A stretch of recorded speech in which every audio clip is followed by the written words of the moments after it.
Yeah yeah yeah అండి, ఇప్పుడు కనిపిస్తుంది. ఏం చేయాలంటే మీరు ఇక్కడ SQL డేటాబేసెస్ అని కొట్టండి, ఇలా కనబడుతుంది. ఇది ఏంటంటే ఇది ఒక క్లౌడ్ డేటాబేస్. యాక్చువల్గా రియల్ టైంలో ఆ డేటాబేస్ టీమ్ అందరూ ఏం చేస్తారంటే వాళ్ళు ఏ డేటాబేస్ అయినా వాడచ్చు, దానికి సంబంధించిన క్లయింట్ వాళ్ళ సిస్టంలో ఇన్స్టాల్ చేసుకొని పెట్టుకుంటారు. ఎగ్జాంపుల్ ఇప్పుడు చూడండి, ఇది SQL Server. SQL సర్వర్, అలానే MongoDB ఉంటుంది, Mango. MongoDB కంపాస్ అని. ఇలా అంటే ఏ డీబీ అయితే ఆ డీబీని వాళ్ళ లోకల్ మెషిన్స్లో ఇన్స్టాల్ చేసి పెట్టుకుంటారు. చూపిస్తా. ఫస్ట్ నేను ఒక శాంపుల్ డేటాబేస్ చూపిస్తా. ఇది ఏంటంటే ఇది ఆన్ ప్రెమ్ డీబీ, అంటే వాళ్ళ ల్యాప్టాప్లో వాళ్ళ దాంట్లో ఉంటుంది అనమాట. ఇది మనం క్రియేట్ చేయబోయేది క్లౌడ్ డీబీ.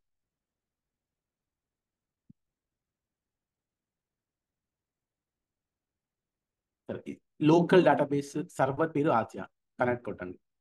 సో ఏమవుతుందంటే ఇది వాడి డేటాబేస్ పర్సన్ యొక్క ల్యాప్టాప్లో ఇన్స్టాల్ అయిన డేటాబేస్. ఇక చూసారు కదా, ఎక్స్పాండ్ చేసే డేటాబేస్ని మనకు డిఫరెంట్ ప్రాజెక్ట్స్ డేటాబేసెస్ కనబడతాయి. ఇక్కడ మీరు కామన్గా అబ్జర్వ్ చేయాల్సింది ఏంటంటే ఈ డేటాబేసెస్ అన్నీ కూడా ఒక సర్వర్లో ఉంటాయి. అవునా? చూసారా, without a server there is no database. ఈ అన్ని Yes. డేటాబేస్ కి కూడా ఉన్నది ఎందులో ఉన్నాయంటే ఇవన్నీ ఆద్య అనే సర్వర్లో ఉన్నాయి, SQL సర్వర్లో ఉన్నాయి. అవునా? యా సో మనం మామూలుగా వాళ్ళు ఎలా క్రియేట్ చేస్తే రైట్ క్లిక్ కొడతారు, న్యూ డేటాబేస్ అంటారు, బ్యాచ్ 83 ఏదో పేరు ఇస్తారు, ఓకే కొట్టేస్తారు, టీవీ క్రియేట్ అయిపోతుంది. మామూలుగా ఇలా క్రియేట్ చేస్తారు. ఈ టేబుల్స్ ఉంటాయి, డేటాబేసెస్ మెయిన్ గా వాళ్ళు ఏంటంటే టేబుల్స్ కదా క్రియేట్ చేస్తారు. Tables, yes procedures, functions, clusters, triggers ఇలా ఉంటాయి అనమాట. ఇండెక్సెస్ అలా ఉంటాయి మొత్తం. వాళ్ళు అది వాళ్ళ yeah పని, మన పని కాదు. ఒక సింపుల్ ఒక టేబుల్ క్రియేట్ చేసి చూపిస్తారు. ఇది మీరు చేయరు, ఊరికే చూపిస్తున్నా అంతే. న్యూ టేబుల్ అంటారు ఇలా, ఇదంతా వాళ్ళు చేస్తారు, మీ పని కాదు. yeah నంబర్ ఇంటీజర్ అంటే 1 2 3 ఎంటర్ చేస్తారు. ఎస్ నేమ్ చూడండి, అంటే వేర్ క్యార్ అంటే ABCDలు 1 2 3 అలాంటివన్నీ పెట్టుకోవచ్చు. అడ్రస్ 50 లెటర్స్ ఉంటాయి. ఇలా వాళ్ళు ఒక టేబుల్ స్ట్రక్చర్ ని క్రియేట్ చేసుకొని ఇలా సేవ్ అంటారు. ఒక పేరు ఇస్తారు, స్టూడెంట్ ఏదో పేరు ఇచ్చేస్తారు.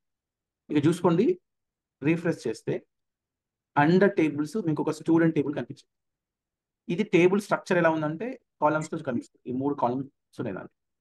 దీన్ని రైట్ క్లిక్ కొట్టి ఎడిట్ అని కొడితే వాళ్ళు ఏం చేస్తుంది, ఇందులోకి డేటాని ఇన్సర్ట్ చేసుకుంటారు. ఇలా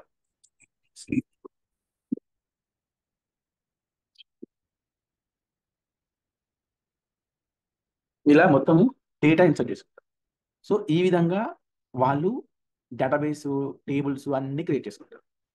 అయితే ఇక్కడ న్యూ క్వెరీ ఉంది కదా, వాళ్ళు డేటాని రిట్రీవ్ చేసుకోవడానికి ఎగ్జాంపుల్ ఇక్కడ సెలెక్ట్ స్టార్ ఫ్రమ్ స్టూడెంట్ అని కొడితే ఏమొస్తుంది, ఇందులో ఉన్న table value of yeah values అట్లా వాళ్ళకి క్వెరీస్ రాసుకుంటారు. అలా అది ఇది చాలా చేస్తారు. ఎగ్జాంపుల్ చూడండి, సింపుల్. ఇవన్నీ ఎందుకు చెప్తున్నా అంటే దీనికి ఒక పర్పస్ ఉంది, అందుకే చెప్తున్నా, వినండి. అంటే ఇవన్నీ మీరు ప్రాక్టీస్ చేయకపోవచ్చు, కానీ ఇవన్నీ ఫస్ట్ వినండి. క్వెరీస్ ఉన్నాయి. ఈ డేటాబేస్ వాళ్ళు కొన్ని వందల వేల క్వెరీస్ రాస్తారు, కానీ మెయిన్ అయితే ఈ 3 ఉంటాయి. ఫస్ట్ క్రియేట్ టేబుల్ అనే క్వెరీ, ఇది ఏం చేస్తారు చెప్పండి. ఇప్పుడు ఇక్కడ a table structure creators ఇలా చూడండి, ఇప్పుడు ఇక్కడ టేబుల్ పేరేంటి, క్రియేట్ టేబుల్ పేరేంటి, పర్సన్. person పర్సన్ ఐడి అంటే ఒక ఫస్ట్ కాలమ్ అనేది పర్సన్ ఐడి, అది ఇంటీజర్ డేటా టైప్ అంటారు. అంటే 1 2 3 స్టోర్ చేస్తారు. Next column name last name, ఇది ABCDలు. First name varchar, address varchar, city varchar. ఇలా ఒక క్వెరీ రాసి ఇక్కడ ఎగ్జిక్యూట్ అంటే ఇప్పుడు కొత్త టేబుల్, ఇది మనం మాన్యువల్గా క్రియేట్ చేసింది, ఇది ఒక క్వెరీ ద్వారా క్రియేట్ చేసింది. రిఫ్రెష్ కొడితే ఇంకొక టేబుల్ ఇక్కడ కనబడుతుంది, పర్సన్ అని. ఏ డేటాబేస్ క్రియేట్ చేసినాం,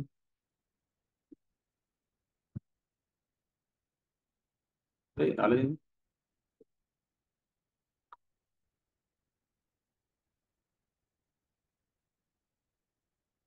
executive successfully, it is already there, the name person database లో ఉందంటుంది, ఎందులో B2083లో. రీఫ్రెష్ కొట్టండి, ఎక్స్పాండ్ చేయండి, టేబుల్స్ వచ్చింది చూస్తారు ఇక్కడ టేబుల్ పర్సన్ అని. రైస్ అర్థమవుతుందా? yes yes సో ఈ క్వెరీ వాడి టేబుల్ క్రియేట్ చేశాడు. నెక్స్ట్ క్వెరీ ఉంటుంది ఇంకోటి, ఇదేం చేస్తుంది చెప్పండి ఎవరైనా, దాన్ని చూసి చెప్పండి, అది ఏం చేస్తుంది. a table లో values insert చేస్తాం.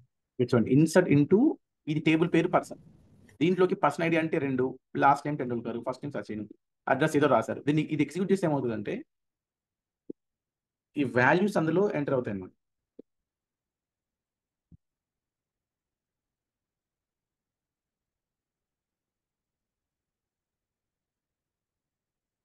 ఎగ్జిక్యూట్ చేసిన కొద్ది ఏమవుతుందంటే ఈ టేబుల్లోకి డేటా అనేది వెళ్తుంది, ఇన్సర్ట్ అవుతుంది.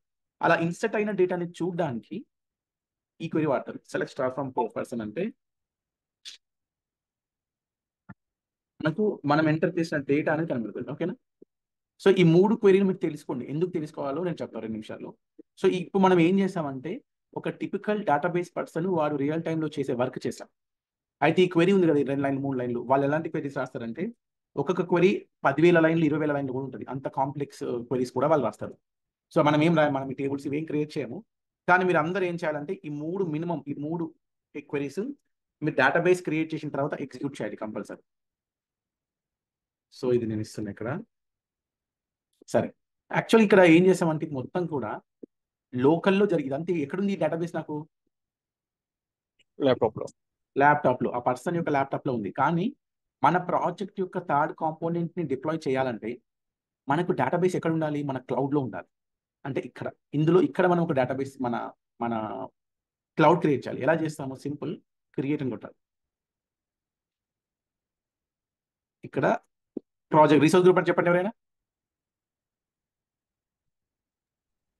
ఆ ప్రాజెక్ట్ సంబంధించిన అన్ని రిసోర్సెస్ ఆ గ్రూప్లో ఉంటాయి. Logical grouping. లాజికల్ గ్రూప్ చేయడాన్ని Yeah. దీన్ని అంటారు. గుడ్. సో ఇప్పుడు మనం ఏం చేద్దామంటే పేరు ఇవ్వాలి డేటాబేస్కి. ఏంటిది? Batch 83 database.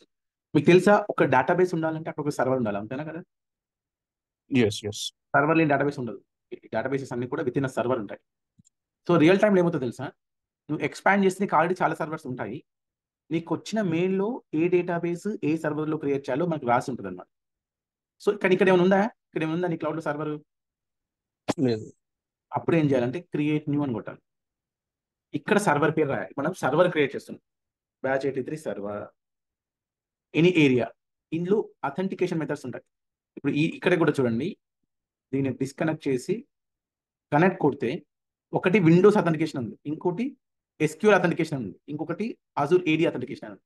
అంటే మనము సర్వర్కి కనెక్ట్ అవ్వాలంటే ఏదైనా ఒక అథెంటికేషన్ ఉంటుంది అన్నమాట. ఇక్కడ ఇది విండోస్ అథెంటికేషన్. సో మన క్లౌడ్ డీబీకి కూడా 3 అథెంటికేషన్స్ ఉంటాయి. ఫస్ట్దేమో ఓన్లీ ఏడీ అథెంటికేషన్ అంటారు. దీన్ని మైక్రోసాఫ్ట్ ఎంట్రా ఉంది. సెకండ్దేమో ఎస్క్యూఎల్ అండ్ ఏడీ అథెంటికేషన్ అంటారు. మూడోది ఎస్క్యూఎల్ అథెంటికేషన్. సో ఈ 2 చేయాలంటే మీకు మైక్రోసాఫ్ట్ ఏడీ అంటే తెలియాలి. అది ఫ్యూచర్లో తెలుస్తుంది. సో మనం ప్రస్తుతానికి ఈ 3 చేద్దాం. ఎస్క్యూఎల్ అథెంటికేషన్ అని మీరు ఒక యూజర్ నేమ్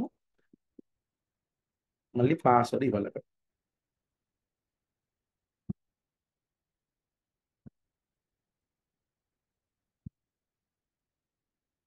పాస్వర్డ్ ఇచ్చారు. ఓకే అని కొట్టారు. సో మీరు ఒక సర్వర్ని ఫస్ట్ కాన్ఫిగర్ చేసేసుకున్నారు. దాని పేరు P83 సర్వర్. చూస్తారు కదా? ఓకే. ఇది కూడా ఇంపార్టెంట్ అండి. ఎలాస్టిక్ పూల్ ప్రస్తుతానికి నో, ఫ్యూచర్లో ఎస్ పెడతాము. ప్రస్తుతానికి నో బెటర్. ఇది ఏంటనేది ఒక ప్రాజెక్ట్లో చూస్తాను. సో ప్రస్తుతానికి నో పెడుతున్నా. ఓకే. తర్వాత వర్క్లోడ్ ఎన్విరాన్మెంట్. ఈ డీబీ దేనికోసం క్రియేట్ చేస్తున్నాం? నాన్ ప్రోడ్ అయితే డెవలప్మెంట్, అంటే టెస్ట్ యూఐటీ అయితే డెవలప్మెంట్ పెట్టుకోవాలి, ప్రొడక్షన్ అయితే ప్రొడక్షన్ పెట్టుకోవాలి. డెవలప్మెంట్ పెట్టుకొని ఇక్కడ చూసారా ఈ డేటాబేస్కి మనం కాన్ఫిగర్ చేసుకోవచ్చు. కాన్ఫిగర్ అంటే డేటాబేస్కి ఉండాల్సింది మెయిన్ ఏముంటుందమ్మా? డేటాబేస్లో ఏం స్టోర్ చేస్తాం మనం? టేబుల్ స్టోర్ చేస్తాం. డేటా. దానికోసం స్పేస్ ఉండాలి. స్టోరేజ్ స్పేస్ ఉండాలి కదా. 5 GB 10 GB 20 GB స్పేస్ ఉండాలా లేదా? మనం అందులో అంత డేటాని ఇన్సర్ట్ చేస్తూ పోతాం కదా. yes. సో ఆ స్పేస్ కోసం ఇది కాన్ఫిగర్ డేటాబేస్ అనుకోండి. ప్రొవిజన్ తీసుకుని సర్వర్లెస్ తీసుకుని ఇక్కడ చూడండి. ఇక్కడ కోడ్స్ అండ్ ప్రొవిజన్ తీసుకుని సర్వర్లెస్ మళ్ళీ ఇద్దాం. ఇక్కడ చూడండి వి కోడ్స్ అని ఉంది. ఇక్కడ ప్రైస్ చూడండి. ప్రస్తుతం ఎంత ప్రైస్ ఉంది? 372 ఉంది. ఎన్నిటికి 2 కోర్లకు. ఇది ఇంక్రీజ్ చేస్తారు. ప్రైస్ పెరుగుతుంది చూసారా? ప్రైస్ ఎందుకు పెరిగింది? ఏం లేదమ్మా, మన కోడ్ పెంచితే స్పీడ్ ఎక్కువ అవుతుంది, ప్రాసెసింగ్ స్పీడ్ ఎక్కువ అవుతుంది. ఇవి ఎంత ఎక్కువ పెంచితే అదంతా ఫాస్ట్ డేటాబేస్ ఉంటుంది. ప్రాబ్లం ఏంటంటే ఇది పెంచిన కొద్దీ కాస్ట్ కూడా పెరుగుతుంది. అర్థమవుతుందా? ఇప్పుడు స్పేస్ ఉంది, దీని మించితే కూడా అంతే. ఇది కాస్ట్ పెరుగుతుందా? పెరుగుతుంది. ఇదేంటిది? డేటాబేస్ సైజ్ ఇది ఇన్ జీబీస్ గైస్. ఇది సిపియూస్. ఇదేమో డేటాబేస్ సైజ్ మినిమం పెట్టుకుంది మనం 1 GB, ఒక 10 GB సరిపోతుంది చాలు. That's it. ఓకే, అప్లై కొట్టే. ఇక్కడ మనకు సో నువ్వు డేటాబేస్ని కాన్ఫిగర్ చేసేసుకున్నావు. ఇక్కడ తర్వాత ఏం చేయాలంటే ఇక చూడండి దీని ప్రైస్ ఎంత అవుతుంది. సో రియల్ టైంలో ఇది ఎవరు కాన్ఫిగర్ చేస్తారు? అడ్మిన్. మనకి ఎవరు చెప్తారు ఇది guys? Architect or project manager. అది చెప్తారు. కరెక్ట్. సో మీరు అరే నేను ఇది చెప్పా కదా మీకు, నాకు గుర్తొస్తుంది, చెప్పలేదా నేను మేము ఇదంతా నీకు సురేందర్? చెప్పలేదు. డేటాబేస్ చెప్పలేదు. చెప్పలేదా? మీరు నిన్న అది చెప్పారు, డాక్యుమెంట్ రిలీజ్ నోట్ చెప్పారు, అండ్ ఇది చెప్పారు ట్రిగర్స్ ఓకే. ఫంక్షన్స్ లో. ఇది అసలు టచ్ కూడా చేయలేదు, ఓపెన్ కూడా ఇది లేదు. టచ్ చేయలేదు. ఓకే ఓకే పర్లేదు. సరే, కాన్ఫిగర్ చేసుకున్నారు. తర్వాత ఇక్కడ బ్యాకప్ స్టోరేజ్ రిడెండెన్సీ అని ఉంటుంది. బ్యాకప్ స్టోరేజ్ అంటే ఏంటంటే ప్రతి డేటాబేస్ కి కూడా ఒక బ్యాకప్ ఉండాలి. ఎందుకోసం బ్యాకప్ ఉండాలి చెప్పండి? అంటే డేటాబేస్ ఇన్ కేస్ అవైలబుల్ ఉండదు.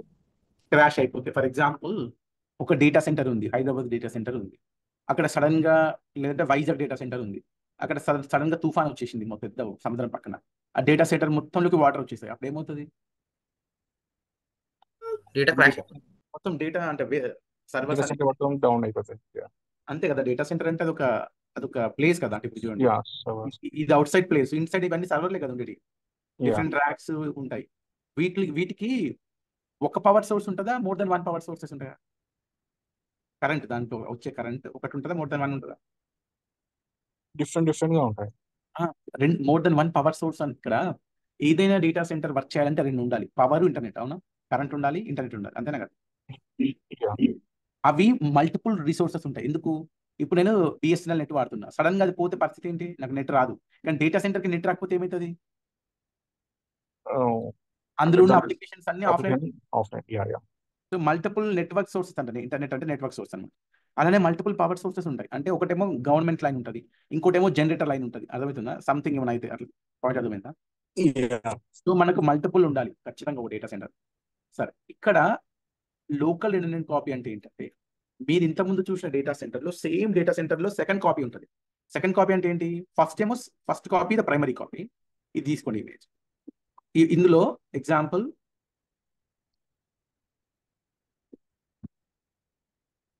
ఇలా ర్యాక్స్ ఉంటాయి. మొత్తం ఈ ర్యాక్స్ లోపలనే మొత్తం సర్వర్స్ ఉంటాయి. అయితే ఈ మొత్తానికి కలిపి ఒక పవర్ సోర్స్ ఉంది, ఈ మొత్తానికి ఒకటి ఇంటర్నెట్ సోర్స్ ఉంది అనుకోండి. ఇదానికి second power, second internet source ఉంది అనుకోండి. ఇప్పుడు ఫస్ట్ కాపీ ఇంట్లో పెడతా, సెకండ్ కాపీ ఇంట్లో పెడతా. దానివల్ల ఏం ఉపయోగం అవుతుంది?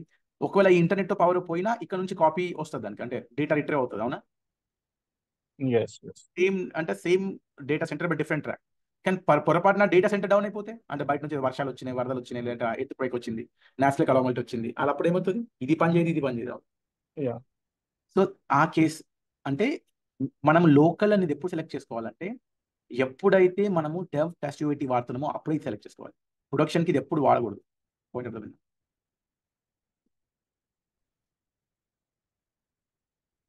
గైస్ పాయింట్ అర్థమైందా? లోకల్లీ రిడెండెంట్ బ్యాకప్ కాపీ అంటే ఏంటి? అదే డేటా సెంటర్లో ఉంటుంది, అక్కడే ఉంటుంది. అర్థమవుతుందా అండి? బట్ డిఫరెంట్ ర్యాక్లో ఉంటుంది.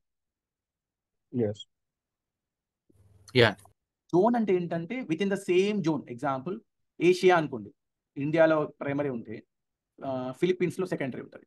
ఇండియాలో ప్రైమరీ ఉంటే చైనాలో ప్రైమరీ ఉంటే ఇండోనేషియాలో సెకండరీ ఉంటుంది. జియో అంటే కాంటినెంట్, ఇండియాలో కనుక ప్రైమరీ ఉంటే యూఎస్లో సెకండరీ ఉంటుంది. సో ప్రొడక్షన్కి ఏం వాడతారు మీరు? ప్రైమరీ వాడతాం. జియో వాడాలి. జియో. రెండింటి మధ్య దూరం ఎక్కువ ఉంటే ఏమవుతుందంటే ఒకటేసారి రెండుకి ఏం కాదు కదా. ఇండియాలో మొత్తం రిసోర్సెస్ అన్ని డేటా సెంటర్స్ అన్ని పాకిస్తాన్లో పెట్టారు. యుద్ధం వచ్చింది, పాకిస్తాన్ వెళ్ళిపోయినందుకు ఆ ప్రైమరీ సెకండరీ అన్ని పోతాయి కదా. లేదా ఏదైనా న్యాచురల్ కలామిటీ వచ్చింది, మన డేటా ఎంత దూరంగా ఉంటే అంత సేఫ్. అది అర్థమవుతుందండి గైస్? ఆ రెండో కాపీ మొదటి కాపీ నుంచి చాలా దూరంగా ఉండాలి. ఎందుకు?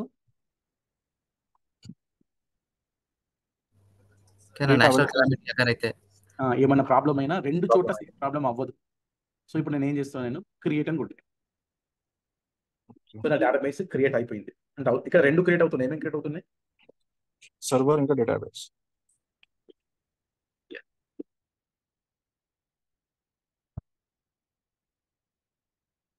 సర్వర్ ఇప్పుడు డేటాబేస్ క్రియేట్ చేస్తున్నాం కదా మనము, అది కాన్ఫిగరేషన్ సెలెక్ట్ చేసుకొని కంప్యూటర్ సైజ్.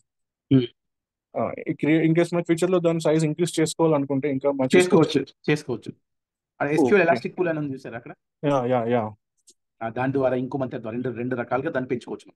దీన్ని డిస్టర్బ్ చేయకుండా ప్రస్తుతం 10 GB అనుకుంటారు, తర్వాత పెరిగిపోతుంటది. అప్పుడు దాన్ని ఇంక్రీజ్ చేయమని మీకు ఒక రిక్వెస్ట్ వస్తే దాన్ని పెంచుకోవాలి.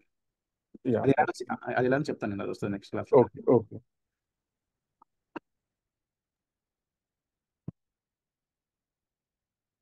చూడండి, ఫస్ట్ సర్వర్ క్రియేట్ అవుతుంది. సర్వర్ క్రియేట్ అయిన తర్వాత డేటాబేస్ క్రియేట్ అవుతుంది. సో ఇది కూడా అయిపోయి కంటైనర్ అయిపోతే అప్పుడు వస్తుంది యాక్చువల్ మేజర్ ప్రాజెక్ట్. చాలా బాగుంటుంది అది. ఆ, అదే అలాంటి ప్రాజెక్ట్ చేస్తే మీకు కొంచెం ఐడియా వస్తుంది రియల్. ఇప్పుడు ఇదంతా ఏంటంటే ఇప్పుడు నేర్చుకుంటున్నారు, కానీ యాక్చువల్గా ఒక ప్రాజెక్ట్ చేస్తే మీకు తెలుస్తుంది అంటే యాక్చువల్ వర్క్ ఎలా ఉంటుంది క్లౌడ్లో రియల్ టైంలో అని. ఇవన్నీ జస్ట్ ఇట్లా ఇండివిజువల్గా నేర్చుకుంటున్నారు, కానీ ప్రాజెక్ట్ అంటే ఇవన్నీ కలిపి వర్క్ చేయాలి, అంతేనా? యా ఫ్రంట్ ఎండ్ ఒకటి కన్ఫరెన్స్ సరిపోదు, బ్యాక్ ఎండ్ ఒకటి సరిపోదు, డివి సరిపోదు, మళ్ళీ ఇవన్నీ ఇంటిగ్రేట్ అవ్వాలి ఒకదాంతో ఒకటి. ఎస్ ఎస్ ఆ ఇంటిగ్రేషన్ ఎలా చేస్తాము అవి ఇక చాలా ఉంటాయి, లోడ్ బ్యాలెన్సర్స్ ఉంటాయి, ఇక చాలా ఉంటాయి కానీ. సో మనం ఒక్కొక్కటిగా వెళ్దాం. సో చూడండి, సర్వర్ క్రియేట్ అయిపోయింది, created server. Next dB create అవుతుంది.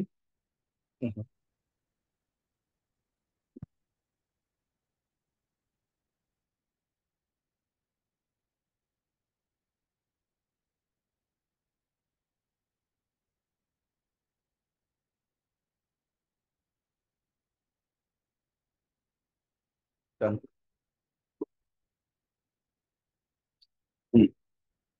ఇప్పుడు ఉన్న డీబీ క్రియేట్ అయిపోయింది. ఇక్కడ ఆ డీబీ లోపలికి వెళ్ళాలంటే క్వెరీ ఎడిటర్ అని ఉంటుంది, అది క్లిక్ చేయాలి. ఇది యూజర్ నేమ్ పాస్వర్డ్ మీరు ఇచ్చారు, గుర్తుంది ముందు? ఎక్కడ ఇచ్చారు యూజర్ నేమ్ పాస్వర్డ్?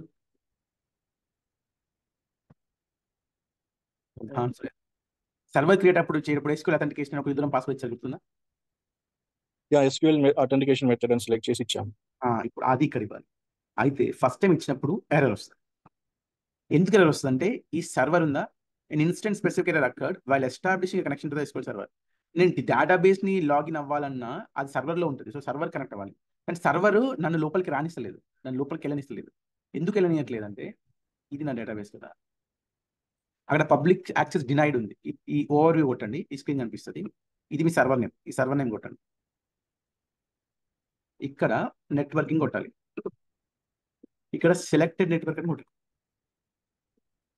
ఇక్కడ allow all other services to access this server, ఇది చెక్ బాక్స్ టిక్ కొట్టాలి. మళ్ళీ మీ ఐపీని యాడ్ చేసుకోవాలి. ఈ రెండు చేస్తే తప్ప ఆ సర్వర్ మిమ్మల్ని లోపలికి రానివ్వదు. లోపలికి రాకపోతే మనం డేటాబేస్ మనకు యాక్సెస్ అవ్వదు అనమాట. సో వీటిని ఫైర్ వాల్ రూల్స్ అంటారు. ఇప్పుడు ఏం చేయాలి? ఇప్పుడు మనం సేమ్ యూజర్ నేమ్ పాస్వర్డ్ మళ్ళీ కొడితే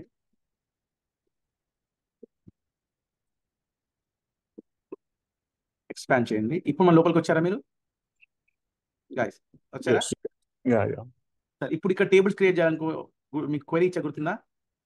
యా ఈ క్వెరీ కాపీ చేసి ఇక్కడ ఎంటర్ చేసి ఇక్కడ రన్ కొడితే ఇది ఎగ్జిక్యూట్ అవుతుంది. ఇది రిఫ్రెష్ కొడితే మీకు టేబుల్ కనబడుతుంది, చూస్తారా గైస్? అర్థమవుతుందా? యా కానీ రియల్ టైంలో ఈ డేటాబేస్ సర్వర్ క్రియేట్ చేయడం నీ పని, అవునా? అది నువ్వు క్రియేట్ చేయాలి కంపల్సరీ. కానీ క్వెరీస్ అన్ని ఎవరు చేస్తారు? డేటాబేస్ డెవలపర్ చేస్తాం. టీమ్ చేస్తుంది, అంతే కదా? యా ఇప్పుడు ఏం చేయాలంటే మరి డేటాబేస్ టీమ్ ఇక్కడికి వస్తుందా? అంటే క్లౌడ్ ఓపెన్ చేసి ఇక్కడికి వచ్చి క్వెరీస్ చేయదు, ఇక్కడ అసలు డేటాబేస్ టీమ్కి యాక్సెస్ ఉండదు.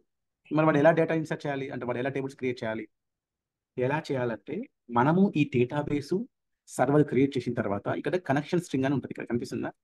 ఇది క్లిక్ చేయాలి. చేసి ఈ SQL అథెంటికేషన్ ఈ కనెక్షన్ స్ట్రింగ్ ని కాపీ చేసి ఆ డేటాబేస్ టీం వాళ్ళకు మెయిల్ చేయాలి. వాళ్ళు ఏం చేస్తారు? ఇది మెయిల్ చేసిన తర్వాత వాళ్ళు సింపుల్ గా వాళ్ళ లోకల్ డేటాబేస్ ఉంటుందా, SSMS, ఇది ఓపెన్ చేస్తారు. ఓకే, ఇది ఓపెన్ చేసేసిన తర్వాత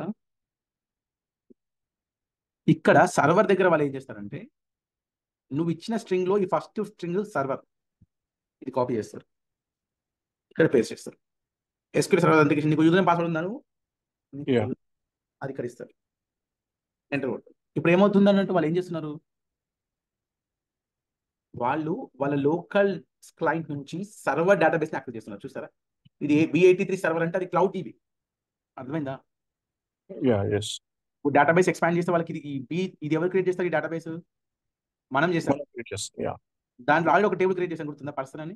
ఎస్ సో వాళ్ళు డైరెక్ట్ గా క్లౌడ్ డీబీకి కనెక్ట్ అయ్యారు, అవునా? ఇప్పుడు ఇక్కడ ఒక టేబుల్ క్రియేట్ చేస్తారనుకోండి, అది క్లౌడ్ లోకి వస్తుందా? వస్తుంది. వస్తుంది. అంటే వాళ్ళు ఏమేమి చేయాలనుకున్నారో వాళ్ళు వాళ్ళ లోకల్లో సర్వర్ కి కనెక్ట్ అయ్యి చేస్తారు, మనకి అక్కడ అన్ని కనబడిపోతాయి. అర్థమైందా? ఇక్కడ సేవ్ ఇక్కడ సేవ్ టేబుల్ అని స్టూడెంట్ అని ఇస్తే వాళ్ళు యాక్చువల్గా ఇక్కడ సేవ్ చేస్తలేరు, వాళ్ళు యాక్చువల్గా క్లౌడ్లో సేవ్ చేస్తున్నారు. అంతేనా? Yeah. రిఫ్రెష్ చేయండి, ఇక్కడ మీకు ఇంకో టేబుల్ అనిపిస్తుంది, స్టూడెంట్ అండ్ పర్సన్. ఇక్కడ చూడండి, అంటే ఇది ఇక్కడ కనబడుతుందా, వెయిటర్లో కనబడుతుందా, మనం ఇక్కడ చూడొచ్చు దాన్ని, ఆ స్టూడెంట్ అండ్ టేబుల్ని. చూడొచ్చు. పాయింట్ అర్థమైందా? సురేందర్, సాయి అండ్ ప్రధాన్, అర్థమైంది కదా అందరికి? Yeah. సో ఈ విధంగా ఇక్కడ నువ్వు చేయాల్సిన పని చెప్పండి, మీరు ఏం చేస్తారు యాక్చువల్గా? మనం సెలెక్ట్ చేసుకుని డేటా చూస్తాం. మనం డేటాబేస్ ని ఇంకా సర్వర్ ని క్రియేట్ చేస్తాం, క్రియేట్ చేసి ఒక కనెక్షన్ స్ట్రింగ్ ని వాళ్ళకి మెయిల్ చేస్తాం. అంతే, ఇంకా అంతకుమించి మీరు ఏం చేయరు. వాడు ఏం చేశాడు, వాడు ఏ టేబుల్ రాస్తాడు, అది ఇప్పుడు వాళ్ళ లోకల్ సిస్టమ్ లో రాసుకుంటే డైరెక్ట్ గా మనకు సింక్ అయిపోతుందా? ఎందుకంటే వాడు కనెక్ట్ అయింది క్లౌడ్ డీబీకే కదా. ఓకే. ఇక్కడ చూడండి, ఇక్కడ ఆద్య అని ఉంది. ఈ ఆద్య ఏంటిది? ఆద్య అనేది Server అది. వాళ్ళ లోకల్ సర్వర్ అది. కానీ ఇదేంటి ఈ B83 ఇది క్లౌడ్ క్లౌడ్ సర్వర్. ఇక్కడ ఏమైనా చేస్తే మనకు కనబడుతుంది, కనబడదు. కానీ ఇక్కడ ఏం చేస్తే మనకు కనబడుతుంది, ఎందుకంటే సింక్ అయి ఉంటుంది కదా, నా క్లౌడ్ డీబీ కదా ఇది. Yeah. అర్థమైందా అండి? ఇప్పుడు మీరు డేటా ఇన్సర్ట్ చేశారు కదా అందులో, అవును, ఇప్పుడు వస్తుంది అది క్లౌడ్ లోకి. వచ్చింది కదా ఆల్రెడీ. ఇక్కడ స్టూడెంట్ అండ్ టేబుల్ క్రియేట్ చేస్తాను నేను, అవును. అది ఇక్కడ క్లౌడ్కి వచ్చిందా? చూసారు కదా ఇక్కడ చూసారా? ఇక్కడ ఒకటే వచ్చినట్టుంది, డేటా ఏం ఇన్సర్ట్ చేయలేదు మీరు. టేబుల్ వచ్చింది, టేబుల్ వచ్చింది, డేటా ఉంటే వస్తుంది. ఇక్కడ చూడండి, డేటా జీరో ఏం లేదు కదా. లేదు లేదు. డేటా ఎందుకు లేదంటే నువ్వు దాంట్లో ఏం పెట్టలేదు కాబట్టి లేదు. అవును. అవునా? Yeah. గైస్, అది వాడు ఎలా చేస్తాడు అంతా మనకు సంబంధం లేదు, అర్థమవుతుందా? అంటే వాడు ఎలా ఇన్సర్ట్ చేస్తాడు, ఏ క్వెరీ రాస్తాడు, వాడు ఎలా క్రియేట్ చేసుకుంటాడు, అదంతా మనకు అవసరమా? లేదు. అర్థమవుతుందా? లింక్ ఇచ్చేయడం వాళ్ళకి యాక్సెస్ చేసుకోవడానికి. వాడికి లింక్ ఇచ్చేస్తే చాలు. ఇప్పుడు నేను ఇక్కడ డేటా పెడుతున్నావు, ఈ డేటా ఎవరు పెడతారు? వాడు పెడతారు. వాళ్ళు పెడతారు. యాక్చువల్లీ అప్లికేషన్ నుంచి వస్తుంది. కానీ ఇప్పుడు రెండు పెట్టాడు, ఇక్కడ పెడితే ఇప్పుడు నేను మళ్ళీ సెలెక్ట్ కొడితే నాకు రెండు కనబడతాయి, ఇక్కడ కనబడే చూడు. అంటే వాడు ఇక్కడ ఏం చేస్తుండో అది ఇక్కడ అవుతుంది. యాక్చువల్ వాడు దీని కనెక్ట్ ఇక్కడే చేస్తున్నట్టు. అవునంతే. నేను వాడికి యాక్సెస్ ఉండదు. గైస్ అంతేనా? అంతే. వాళ్ళు చాలా చేస్తారు. ఇక్కడ ప్రొసీజర్స్ అని ఉంటాయి, ఫంక్షన్స్ అని ఉంటాయి, ట్రిగర్స్ అని ఉంటాయి. వాళ్ళు ఇంకా చాలా చేస్తారంటే వాళ్ళ పని అది కదా. డేటాబేస్ అంటే చాలా వర్క్ ఉంటుంది. వాళ్ళు మొత్తం డిజైన్ చేసుకుంటారు, వాళ్ళంతా పని చేసుకుంటారు. ఓకే, సో ఇది మీకు అర్థమైంది అందరికి? అర్థమైంది. ఒక డౌట్ అండి, ఇప్పుడు ఇది క్రియేట్ చేస్తున్నాం కదా క్లౌడ్ లో, అజూర్ లో డేటాబేస్ ఇంకా సర్వర్ క్రియేట్ చేసి మనము సర్వర్ క్రియేట్ చేసినప్పుడు మనం క్రెడెన్షియల్స్ ఇస్తున్నాం, యూజర్ నేమ్ ఇంకా పాస్వర్డ్. అవును. ఇప్పుడు ఈ క్రెడెన్షియల్స్ వాడికి షేర్ చేస్తేనే వాడు లాగిన్ అవ్వగలుగుతాడు కదా? అవును, కంపల్సరీ. అవును, అంటే మనం ఈ క్రెడెన్షియల్స్ షేర్ చేయాలి వాడికి, కంపల్సరీ చేయాలి. యాక్చువల్లీ ఇప్పుడు ఈ కనెక్షన్స్ చూస్తే ఇక్కడ చూడండి, కనెక్షన్స్ చూడండి కరెక్ట్గా. ఇందులో సర్వర్ నేమ్ ఉందా? డేటాబేస్ నేమ్ ఉందా? B83 డేటాబేస్ అని. సెక్యూరిటీ, పాస్వర్డ్స్, యూజర్ నేమ్ ఉందా? యూజర్ నేమ్ ఉంది, కానీ పాస్వర్డ్ ఉండదు. ఎందుకు? పాస్వర్డ్ నువ్వు సపరేట్గా పంపాలి, ఎప్పుడైనా గుర్తుపెట్టుకోండి, ఎందుకంటే సెక్యూరిటీ పర్పస్. సో మీకు పాస్వర్డ్ ఇక్కడ కనబడదు, అది ఒక్క పాస్వర్డ్ మాత్రం కనబడదు. Your password. కానీ ఎవరు క్రియేట్ చేశారు? మనం చేసాం. ఐ థింక్ ఇలానే కాదు, ఇంకా చాలా ఉంటాయి. యాక్చువల్గా ఏముంటుంది అంటే డేటాబేస్ అంటే చాలా వర్క్స్ ఉంటాయండి. ఇక్కడ మనం రిప్లికాస్ క్రియేట్ చేయాలి, మళ్ళీ తర్వాత సైజ్ అనేది ఎప్పటికప్పుడు ఇంక్రీజ్ చేయాలి, ఎలాస్టిక్ పూల్ కాన్ఫిగర్ చేసుకోవాలి. ఇక్కడ చూడండి, ఇక్కడ కంప్యూటర్ స్టోరేజ్కి వచ్చి ఇప్పుడు నేను చేంజ్ కాన్ఫిగరేషన్ అంటే ఏమవుతుంది? సైజ్ చేంజ్ చేసుకోవచ్చు. నా ఇష్టం, ఇది పెంచుకుంటా. ఈ ప్రైస్ చూసారా? ఈ ప్రైస్ సెట్ ఓకే అంటే ఏమవుతుంది? నాకు అప్లై కొట్టగానే ఏమవుతుంది? 40 కోర్స్ అయిపోతుంది, 180 GB. అర్థమవుతుందా? అయితే మీకు ఇక్కడ రెండు ఉంటాయి, ప్రొవిజన్ అని ఉంటుంది, సర్వర్లెస్ అని ఉంటుంది. సర్వర్లెస్ ఎలా అవుతుంది అంటే, ప్రొవిజన్ ఎలా ఉంటుంది అంటే billing per hour based on the vCore configure అనమాట. అంటే ఇది ప్రీ అలొకేటెడ్ ఉంటుంది, అది ఫిక్స్. కానీ ఇది మాత్రం ఆటో స్కేల్ ఉంటుంది. ఆటో స్కేల్ అంటే మీకు తెలుస్తుంది, అంటే ఫ్యూచర్లో మనం స్కేలింగ్ అని ఉంది, ఎనేబుల్ స్కేలింగ్ అని చెప్పగలుగుతుందా? చెప్పినప్పుడు మీకు ఇంకా ప్రాపర్గా చెప్తా. వీటిని మీరు ఏం చేసుకోవచ్చు అంటే, ఈ మ్యాక్స్ స్కోర్ని వీటిని పెంచుకోవచ్చు మీరు. అంటే మీ కాన్ఫిగరేషన్ బట్టి మీరు ఎప్పటికప్పుడు దీన్ని మనం పెంచుకోవడం తగ్గించుకోవడం చేయొచ్చు. అర్థమవుతుందండి? సో ఇక్కడ చూడండి, ఇక్కడ సైజ్ పెంచేసుకోవచ్చా? పెంచుకోవచ్చు, నీ ఇష్టం, ఏమవుతుంది. ఇక్కడ చూసారు ఎంత? ఇంత పెంచా, 819 GB. ఈ కంప్యూటర్ స్టోరేజ్కి వస్తే మీరు అన్నీ చేసుకోవచ్చు. ఇది అయితే దీని ప్రకారమే మీకు ఏమవుతుంది అంటే, మీ బిల్ కూడా పెరుగుతూ ఉంటుంది. అవునా కదా? అవునా? మీరు CPUs పెంచుతున్నారు, స్పేస్ పెంచుతున్నారు, ఏమవుతుంది? కాస్ట్ పెరుగుతుంది. మరి అట్లా పెరిగినప్పుడు ఫస్ట్ ఆఫ్ ఆల్ ఏదన్నా ప్రాజెక్ట్కి DB క్రియేట్ చేస్తున్నప్పుడు ఆ సైజు ఎవరు డిటర్మైన్ చేస్తారు? ఎవరు చెప్తారు సైజు?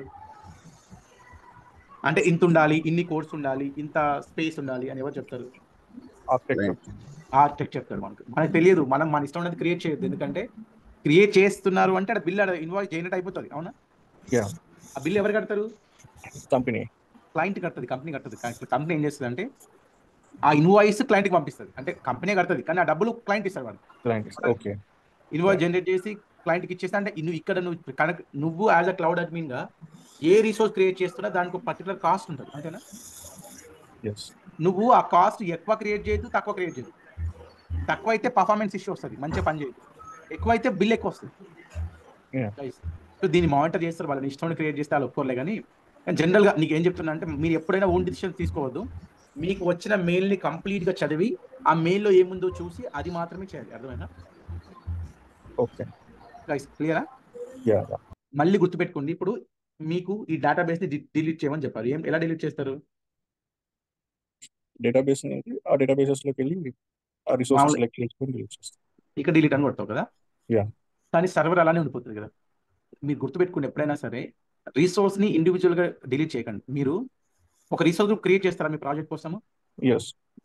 ఎలా క్రియేట్ చేస్తారంటే, ఇక్కడ ఫస్ట్ మీరు రిసోర్స్ గ్రూప్కి వెళ్ళండి, అక్కడ క్రియేట్ చేసుకోండి, పేరు ఇచ్చుకోండి, ట్రైనింగ్ అని సంథింగ్. మీరు ఏ రిసోర్స్ క్రియేట్ చేసినా అందులోనే క్రియేట్ చేసుకోవాలి. ఓకే, చేసి డిలీట్ చేయాలనుకున్నప్పుడు ఆ రిసోర్స్ గ్రూప్ మొత్తాన్ని డిలీట్ చేయాలి. ఇక్కడ రండి, కాపీ చేసుకొని ఇక్కడ డిలీట్ రిసోర్స్ గ్రూప్ ఉంది.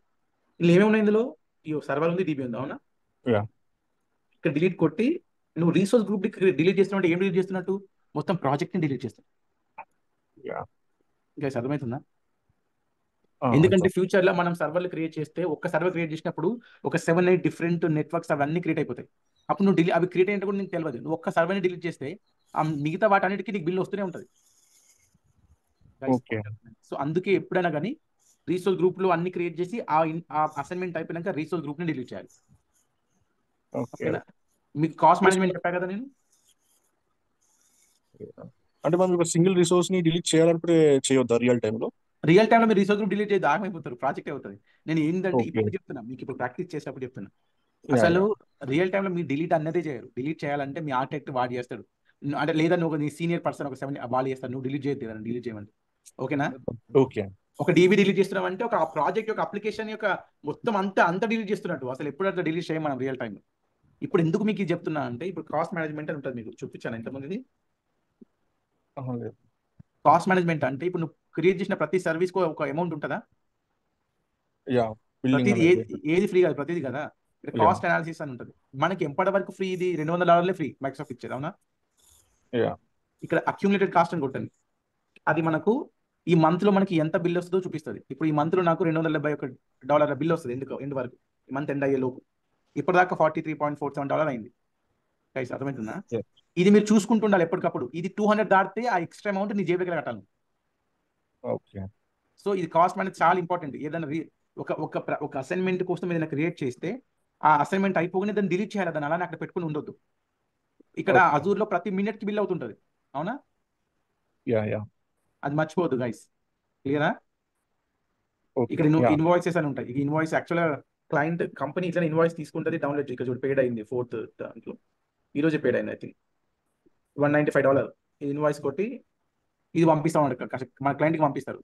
వాళ్ళు ఎందుకు అయింది చూసుకుంటారు, దీనివల్ల అయిందా, ఓకే అన్ని చూసుకొని వాళ్ళు డిలీట్ చేస్తారు. అర్థమవుతుంది? అంటే వాళ్ళు పే చేస్తారు. సో కాస్ట్ మేనేజ్మెంట్ అనేది చాలా ఇంపార్టెంట్. మీరు అప్పుడప్పుడు ఒక వారానికి ఒకసారి దాన్ని ఒకసారి లుక్ ఇస్తూ ఉండండి. కొందరికి పాపం తెలియకలా ఇప్పుడు ఇవి చిన్న రిసోర్స్లు, వీటికి కాస్ట్ అవ్వదు. ఫ్యూచర్లో మనం సర్వర్లు క్రియేట్ చేస్తాం, బ్యాషన్ హోస్ట్ క్రియేట్ చేస్తాం, అవి కాస్ట్లీ ఉంటాయి. ఫ్రైడే రోజు క్రియేట్ చేసి మర్చిపోతారు, సాటర్డే సండే హాలిడే అనుకుంటారు, మండే వచ్చి చూసేసరికి మీకు బిల్ వచ్చేస్తుంది ఇక్కడ. సో మీరు ఏ సర్వీస్ క్రియేట్ చేసినా మొహమాటం లేకుండా ప్రాక్టీస్ అయిపోగానే డిలీట్ చేసేయాలి, అలానే దాన్ని ఉంచకూడదు. క్లియర్? ఓకే, చలో నేను కొంచెం బయటకు వెళ్ళేది ఉందండి. ఈరోజు ఉగాది కదా, ఈరోజు స్టాప్ చేస్తున్నా క్లాస్ ఇక్కడికే. ఓకే, ఈరోజు ఏం ప్రాక్టీస్ చేస్తారు, ఏం క్రియేట్ చేస్తారు? Azure SQL database.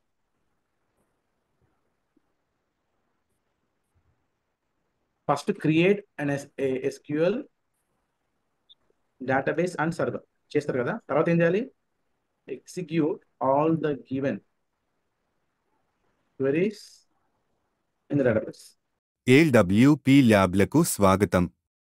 ఉచిత అజూర్ డెవోప్స్ ప్రత్యక్ష ప్రసార తరగతులను వీక్షించడానికి మా యూట్యూబ్ ఛానెల్కు సభ్యత్వాన్ని పొందండి. మరియు ఇలాంటి మరిన్ని వీడియోల కోసం వివరణలో చూపిన నంబర్ను సంప్రదించండి. సంతోషంగా నేర్చుకోవడం.